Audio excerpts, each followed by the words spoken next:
سید عالم نور مجسم شفیع معظم صلی اللہ علیہ وسلم سے حضرت مولا علی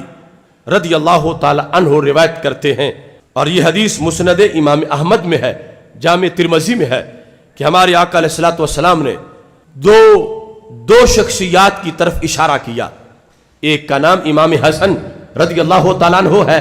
اور دوسری شخصیت کا نام امام حسین رضی اللہ تعالیٰ عنہ ہے. ہمارے آقا علیہ الصلوۃ والسلام نے فرمایا من احب ہذین،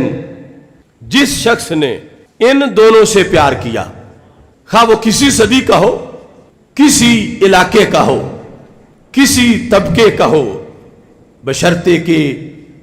مومن ہے کہ یہ محبت ملے گی تب جب ایمان ہے. من احب ہذین، جس شخص نے ان دونوں سے پیار کیا، وَأَبَاهُمَا، اور دونوں کی ابا جی سے پیار کیا، یعنی امام حسن اور امام حسین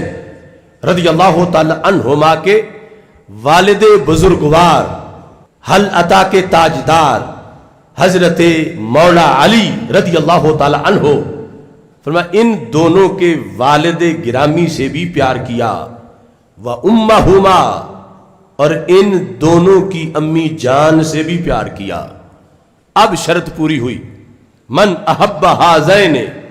واباہما وامہما، آگے کانا سے جزا ہے کہ جس نے یہ پیار کیا، جس نے یہ پیار کیا، مراد ہے سچا پیار،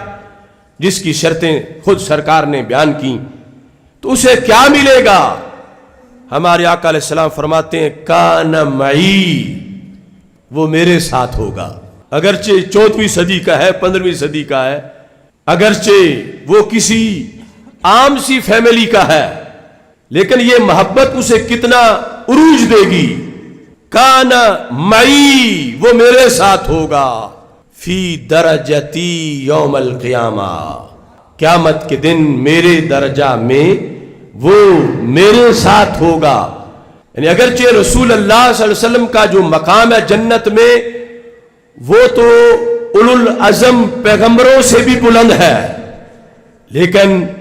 یہ انعام حب اہل بیت پر مل جائے گا کہ یہ تحفہ دل میں رکھنے والا وہ جب چاہے گا اسے سرکار کا دیدار میسر ہوگا، اور رسول اللہ صلی اللہ علیہ وسلم کے درجہ کے انوار و تجلیات اس کو دیے جائیں گے. اور نبی اکرم نور مجسم شفیع معظم صلی اللہ علیہ وسلم کی یہ شان ورا الورا سمجھ آئی کہ ایسے ہی فضائل دوسری طرف اصحاب محمد صلی اللہ علیہ وسلم کی محبت پر انعامات کے موجود ہیں، تو جن کی آل اصحاب کی محبت اتنا نوازتی ہو، خود ان کی اپنی محبت کتنا نوازے گی. ان کی اپنی محبت کی وجہ سے انسانیت کا کتنا فائدہ ہوگا. اور یہ امتیاز ہے